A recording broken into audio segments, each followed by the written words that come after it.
कहानियाँ कहानियाँ सिर्फ सुनने के लिए नहीं होती।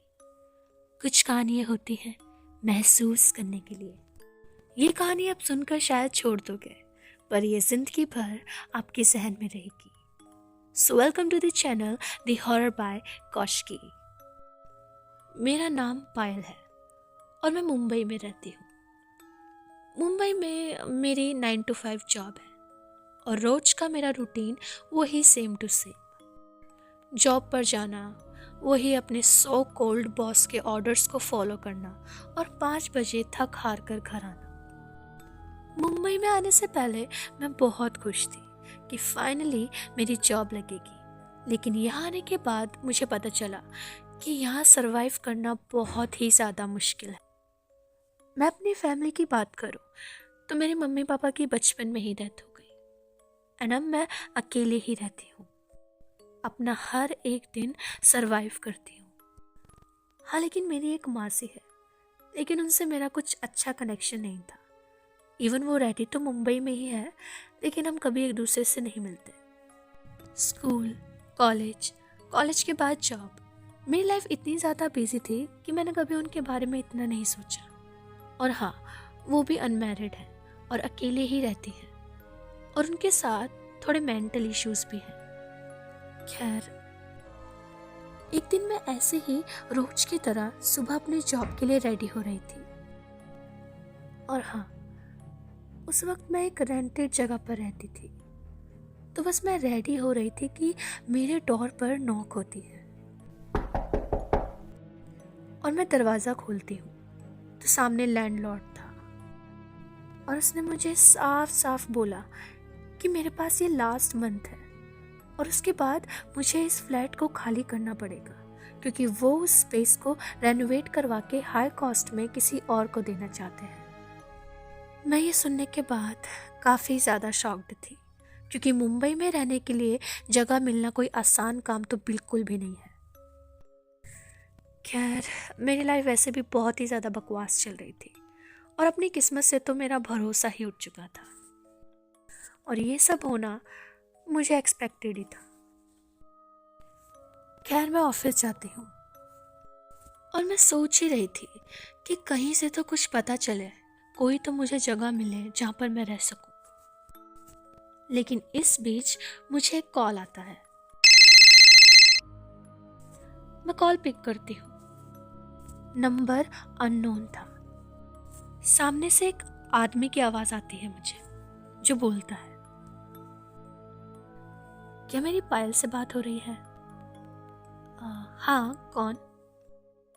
वो मुझे बोलते हैं, पायल, आपके लिए एक बुरी न्यूज़ है।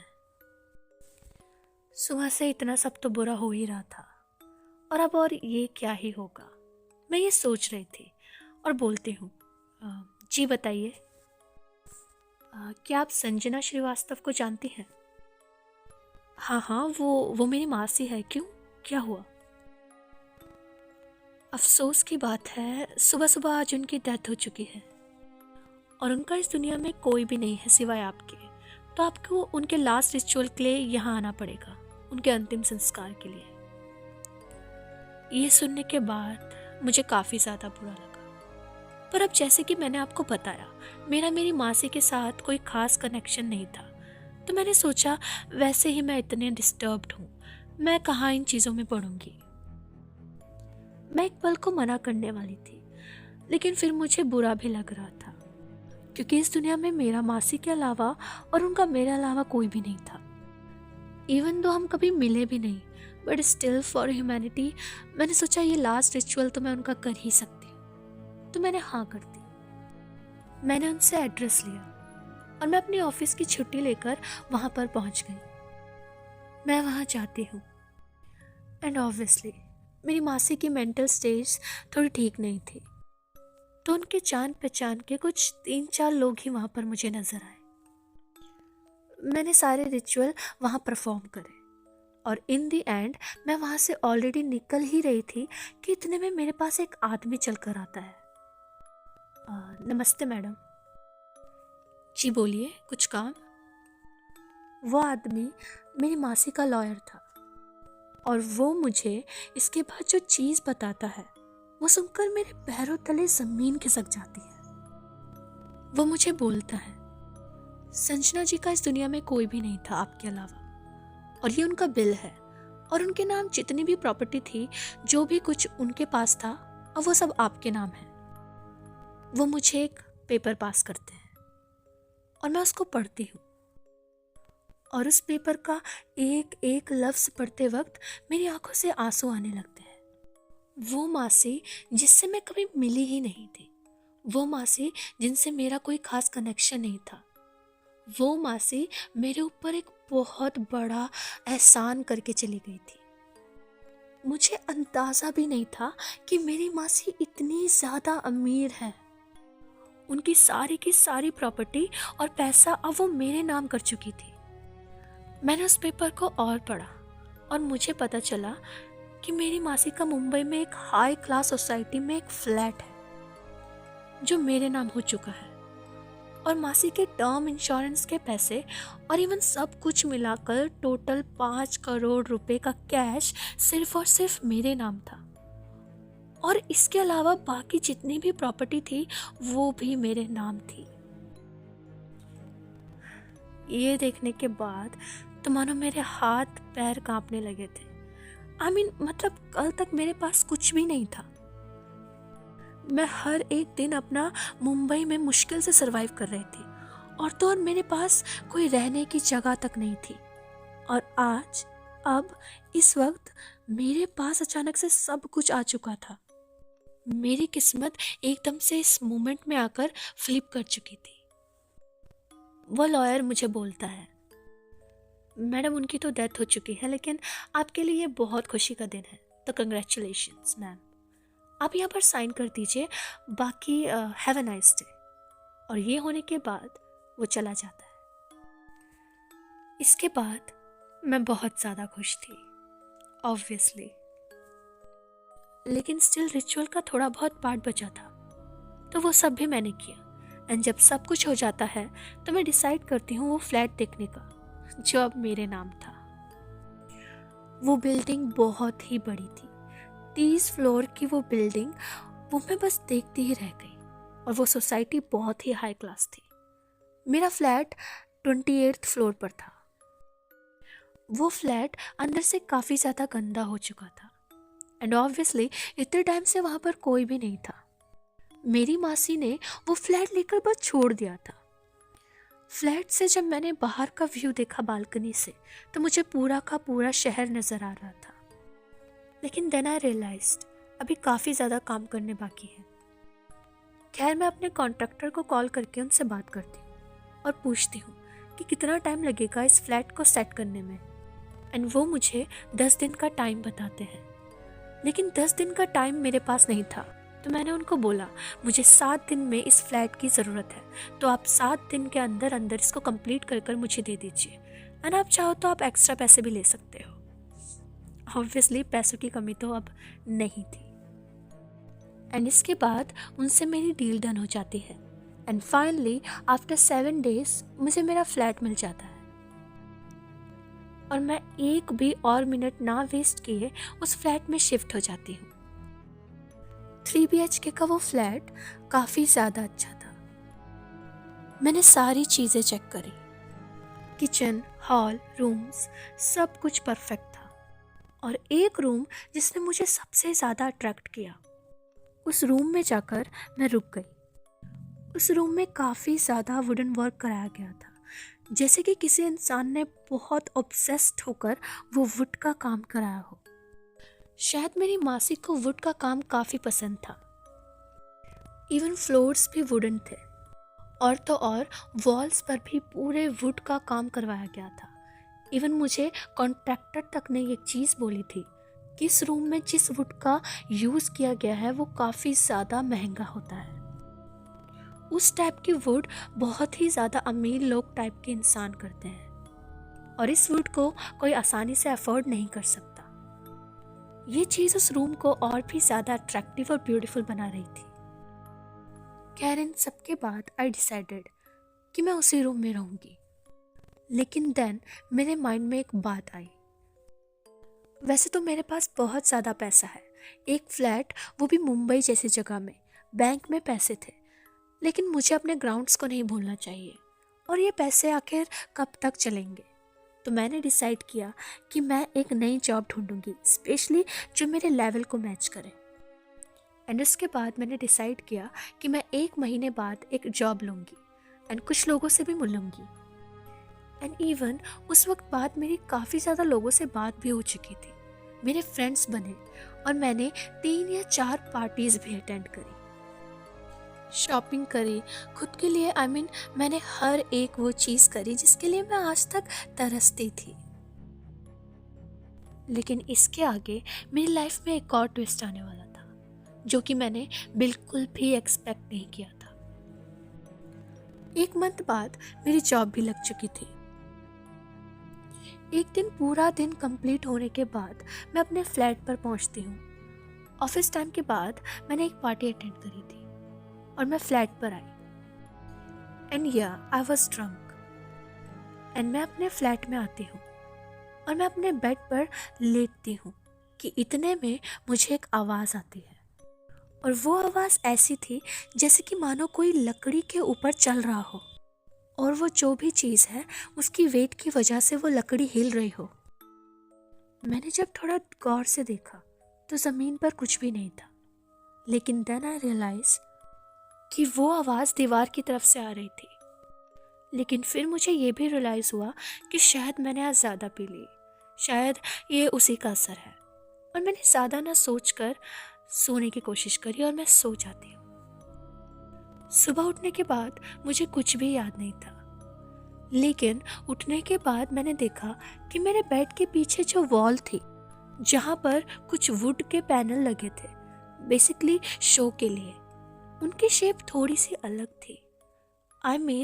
उन पैनल पर थोड़ा सा गैप क्रिएट हो चुका था और उनमें मैं थोड़ा सा उभार देख सकती थी, जो कि अंदर से बाहर की तरफ आ रखा था। ये देखकर मुझे काफ़ी ज़्यादा अजीब लगता है एंड मुझे लगा अभी जस्ट मैंने यहाँ पर काम करवाया था। और इसी के चलते मैं अपने कारपेंटर को कॉल करती हूँ एंड मैं उनको बोलती हूँ, भैया ये क्या आपने काम किया है? आकर देखिए, ये जो पैनल है इन पर तो गैप आ गया है, ये फूल गई है अंदर से, आप आकर चेक करिए प्लीज़। एंड देन वो बोलते हैं, ठीक है मैडम, मैं चेक करता हूँ। वैसे तो ऐसा होना नहीं चाहिए, वो वुड तो काफ़ी ज़्यादा अच्छी क्वालिटी की है। उसके बाद कुछ टाइम के बाद वो मेरे फ्लैट में आते हैं। आने के बाद वो बोलते हैं, मैम शायद ये एयर का इशू है, शायद एयर पॉकेट क्रिएट हो गया होगा। आप चिंता मत कीजिए, मैं इसको रिपेयर करवा देता हूँ एंड शाम तक मैं इसको ठीक करवा दूँगा। अच्छा ठीक है, आप इसको ठीक करवाइए, मुझे कुछ काम है। और मैं अपने फ्लैट से चली जाती हूँ। वापस आने के बाद जब मैंने देखा तो सब कुछ ठीक था एंड आफ्टर दैट मुझे कोई भी आवाज़ नहीं आई। मुझे लगा शायद ये उसी रीज़न की वजह से होगा। उसके बाद 1 हफ्ता नॉर्मल ही गुजरा, लेकिन फिर एक दिन मैं अपने ऑफिस के लिए जब निकल रही थी एंड द मोमेंट मैं दरवाजे से बाहर जा रही थी, मुझे फिर से एक आवाज़ आती है। वो आवाज़ नॉकिंग की थी, जैसे कि कोई किसी लकड़ी पर नॉक कर रहा हो। थोड़ा सा ध्यान से सुनने के बाद मुझे रियलाइज़ हुआ कि वो आवाज़ मेरे रूम से आ रही है। लेकिन इस पॉइंट तक मैं काफ़ी ज़्यादा घबरा चुकी थी, तो कुछ भी ना सोचकर मैं सीधा अपने फ्लैट से बाहर आ जाती हूँ। मुझे कुछ भी समझ में नहीं आ रहा था कि ये सब चल क्या रहा है। खैर मेरे पास और भी बहुत सारे काम थे, तो वो सब ना सोचकर मैं उनमें लग जाती हूँ एंड शाम में पूरे दिन की थकान की वजह से मैं शाम को आकर सो जाती हूँ एंड रात को मुझे फिर से वही आवाज़ सुनाई देती है। मेरी नींद खुलती है और मैं फिर चारों तरफ देखती हूँ और फिर मुझे महसूस होता है कि वो आवाज़ मेरे बेड के नीचे से आ रही है और एक पल को मैं डर जाती हूँ कि बेड के नीचे कोई है। अपने अंदर की सारी हिम्मत एक साथ करने के बाद मैं जैसे तैसे बेड के नीचे झुककर देखती हूँ, लेकिन नीचे कोई भी नहीं था। मैं अपने बेड पर बैठ जाती हूँ मुझे लगा शायद वो आवाज़ दोबारा आएगी, लेकिन फिर वो आवाज़ दोबारा नहीं आई। नेक्स्ट मॉर्निंग उठते ही मैं सीधे दोबारा से कारपेंटर को कॉल करती हूँ, क्योंकि ये चीज़ें अब मुझे इरिटेट करने लगी थी। कारपेंटर एक बार फिर आकर सब कुछ दोबारा से चेक करते हैं। वो भी समझ नहीं पा रहे थे, क्योंकि उनके अकॉर्डिंग सब कुछ नॉर्मल था। वो मुझे बोलते हैं, मैडम आप क्यों इतनी टेंशन ले रही हो, शायद नई जगह है इसलिए आवाज़ आ रही होगी, क्योंकि कुछ भी इशू नहीं है। और ये बोलकर वो चला जाता है। अब इसके बाद टू बी ऑनेस्ट मुझे डर लगना शुरू हो गया था। मैं अपने अपार्टमेंट से दूर रहने लगी थी, लेकिन कब तक ऐसा चलता। मुंबई जैसे भाग दौड़ वाले शहर में पूरे पूरे दिन काम करने के बाद वापस तो वहीं जाना था, और बस थक हार कर मैं 12 बजे अपने फ्लैट पर आती हूँ। लेकिन इस बार जब मैं अपने फ्लैट के अंदर जाती हूँ, इस बार कुछ तो डिफरेंट था। अंदर आकर मुझे एकदम से बहुत ही ज़्यादा तेज़ ठंड महसूस होने लगी। मेरी पूरी की पूरी बॉडी में सेंसेशन होने लगती है। उस रात उस फ्लैट के अंदर एक अजीब सी नेगेटिविटी मुझे महसूस हो रही थी, एक अजीब सी साइलेंस जो मुझे डरा रही थी। मुझे लगा शायद मेरा दिमाग इन सब चीज़ों को क्रिएट कर रहा है। मैं अपने रूम में जाती हूँ, और जैसे ही मैं अपने रूम के लैंप को ऑन करती हूँ, मुझे ठीक अपने बेड के पास एक साया नजर आता है। मैं उसे देखते ही जोर से चिल्लाती हूँ, और कुछ सेकंड्स में वो चीज़ वहाँ से गायब हो जाती है। मुझे महसूस हुआ कि मेरा माइंड अब शायद हेल्यूसिनेट भी करने लगा है। हिम्मत करके जैसे तैसे मैं चुपचाप ब्लैंकेट लिए अपने बेड पर लेट जाती हूँ, और कुछ देर बाद मेरी आंख लग जाती है, और फिर कुछ वक्त बाद मेरी आंख फिर से किसी सिमिलर आवाज़ से खुलती है, जो कि इस बार और भी ज़्यादा तेज थी। और झटके से मैं जैसे ही उठती हूँ, मुझे मेरे रूम के कॉर्नर पर वही एक ब्लैक शैडो नज़र आती है। डर के मारे मैं अपने लैंप को ऑन करती हूँ। मुझे लगा शायद ये करने के बाद वो चीज़ शायद वहाँ से चली जाए, लेकिन मैं गलत थी। वो चीज़ अब भी मेरे सामने थी।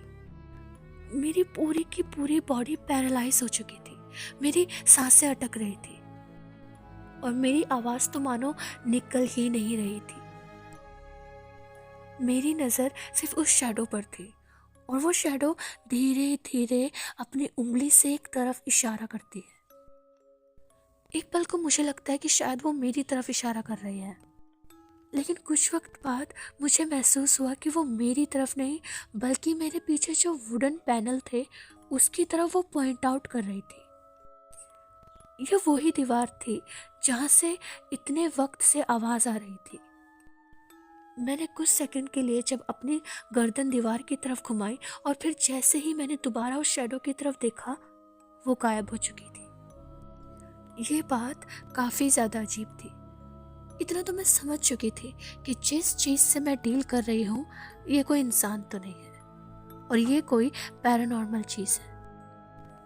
मैंने उस वक्त कांपते हुए अपनी बेडशीट अपने फेस पर लेकर कवर कर ली, और मुझे फिर से वही नॉकिंग की साउंड सुनाई दी, और इस बार मुझे साफ साफ महसूस हो रहा था कि कोई चीज़ मेरे ऊपर है। वो आवाज़ धीरे धीरे और ज़्यादा बढ़ने लगी। मैंने धीरे से अपनी ब्लैंकेट जब अपने चेहरे से हटाई, तो इस बार वो शैडो मेरे ऊपर थी। मैं जोर से चिल्लाई, लेकिन वो शैडो फिर भी वहीं पर इशारा करने लगी। इस पॉइंट तक मेरी सांस बहुत ज़्यादा अटक चुकी थी, और बेकाबू होकर मैंने अपनी दोनों आंखें बंद कर ली, और मैंने चिल्लाना शुरू कर दिया। लेकिन कुछ सेकंड ये चला, और एकदम से सब कुछ शांत हो गया। उस रूम में सिर्फ और सिर्फ सन्नाटे के सिवा कुछ नहीं था। लेकिन अब धीरे धीरे मुझे सब कुछ समझ आने लगा कि ये जो चीज़ है, ये मुझे हार्म नहीं कर रही, ये मुझे कुछ बता रही है। और जैसे जैसे मैंने डॉट्स को जोड़ना शुरू करा, पूरी की पूरी बात मेरे समझ में आई। मुझे समझ में आ गया था कि इस फ्लैट में कुछ तो गड़बड़ है, स्पेशली मेरे बेड के पीछे वाली वॉल पर। मैंने आखिर में बस एक चीज़ बोली, तुम जो कुछ भी हो, शायद मैं समझ चुकी हूँ तुम क्या बोलना चाहते हो, लेकिन मुझे परेशान मत करो, मैं तुम्हारी हेल्प ज़रूर करूँगी। और इतना होते के साथ ही सब कुछ शांत हो चुका था और मेरा डर भी अब ख़त्म हो चुका था, क्योंकि मुझे पता चल गया था कि मुझे कोई भी खतरा नहीं था।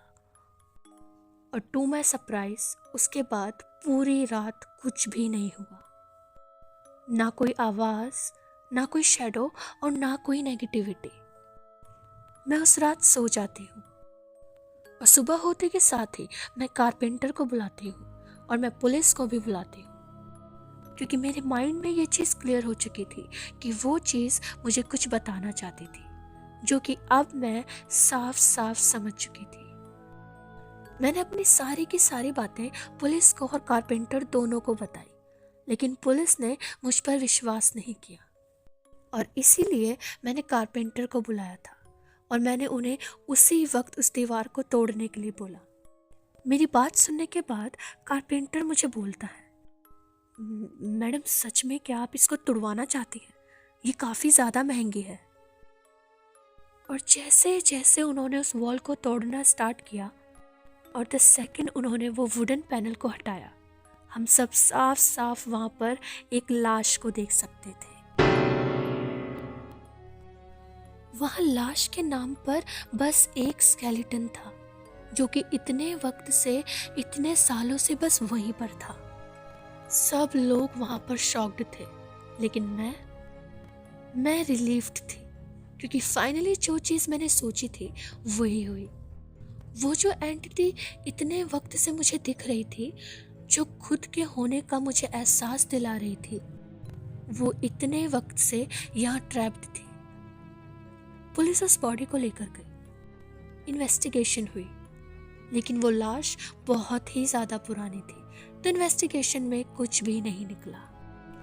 और शायद इन सब के पीछे, शायद आई एम नॉट श्योर, मेरी मासी या कोई और किसी का तो हाथ था, या फिर शायद यहाँ जब कंस्ट्रक्शन हो रहा था तब शायद ये इंसिडेंट हुआ हो। लेकिन इन द एंड वो एंटिटी, वो स्पिरिट वहाँ पर ट्रैप्ड हो चुकी थी, जो शायद वहाँ से निकलना चाहती थी।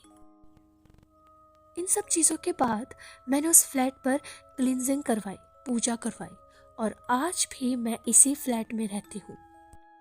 और वो दिन और आज का दिन मुझे कभी भी कोई भी परेशानी नहीं हुई, और अब ना मुझे कोई साउंड आती है और ना कोई नेगेटिविटी महसूस होती है। शायद वो सोल बस यहाँ से निकलना चाहती थी और अपनी फ्रीडम के लिए वो मेरी हेल्प चाहती थी, क्योंकि कभी कभी कुछ चीज़ों को हमारी ज़रूरत पड़ जाती है, कभी कभी कुछ चीज़ें हमारी हेल्प चाहती हैं, हमें बस समझने की देरी है।